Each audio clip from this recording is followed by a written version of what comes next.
He's had a history of repeating medical misinformation and scrutinizing long-standing vaccines, sparking an anti-vaccine movement.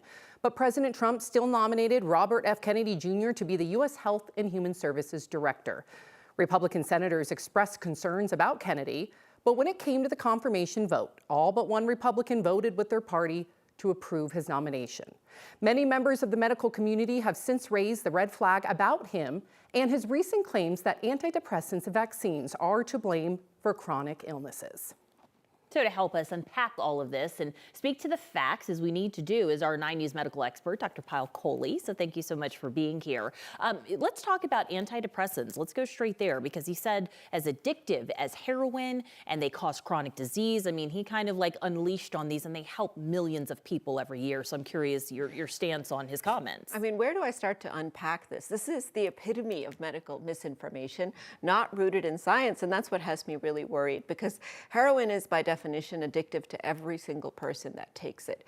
Antidepressants, on the other hand, are not thought to be addictive. They do create a phenomena called dependence, where the body kind of gets used to them.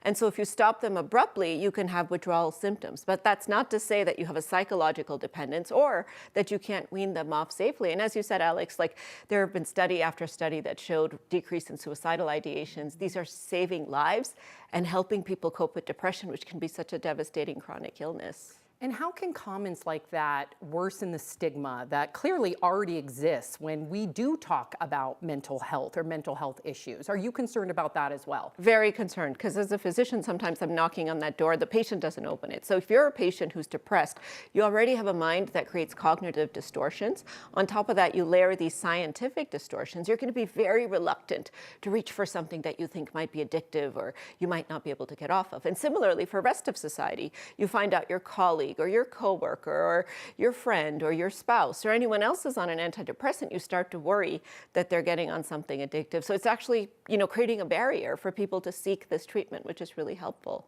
I'm sure there's a lot of fear out there for folks who take these drugs. They are helping them, function throughout life. What's going to happen in the next months or years? Just any advice? What do you think? Yeah, I'm worried about a couple things. One is that people see this and abruptly stop their antidepressants. And then not only can that precipitate withdrawal, it can rebound your depression, right? If you stop it too quickly without safety. But the second really being sort of what we've been discussing, which is that people are too afraid to reach for them. And the whole idea of talking about mental health, normalizing it, addressing it, treating it, diagnosing it, starts to take a back seat because people worry that they're going to be judged or that there's no effective treatments out there. So they start to minimize their symptoms, which can create a mental health spiral. That's alarming. As someone who's reliant on her antidepressants, I just want to say you're not alone. And that is very terrifying, because I wouldn't be here without my antidepressants. And I'm sure you would realize this is a chronic illness that waxes and wanes. You can come on and off your antidepressant as you need to. For some people, they need it all the time, but it's so helpful. It is. And I've tried everything from diet and exercise and positivity, podcasts. So I just want people to know, because I often, if I bring it up, people say to me, well, why don't you try X, Y, and Z? I'm the type of person that does everything first and then reaches for a prescription. So I just wanted to state that. But, just having a well-rounded discussion here, are there any policies that you do agree with that RFK Jr. has suggested? There are, actually. I'm really excited about his stance on taking on ultra-processed food and the dyes and the food additives. And I cannot wait for somebody to come into power that actually says, okay, FDA, nutrition is a big part of your arm. You're the Food and Drug Administration. There's been too much focus just on the drug piece. We really do need to start turning to our foods and getting rid of, cereals that are processed and making sure our kids have healthy lunches. So I am excited about that.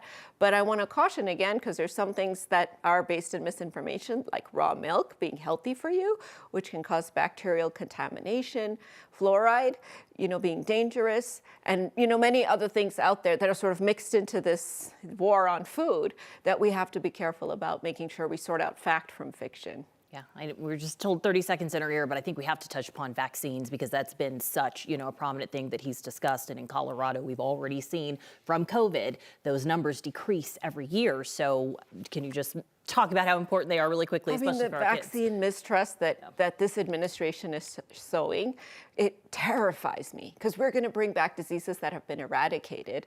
We're going to bring back pandemics after pandemics. And, as you said, we've already seen an attrition happen. And the links about vaccine and autism misinformation, not based in science. Any pediatrician will tell you that. Dr. Kohli, thank you for your insight. I know. Thank you.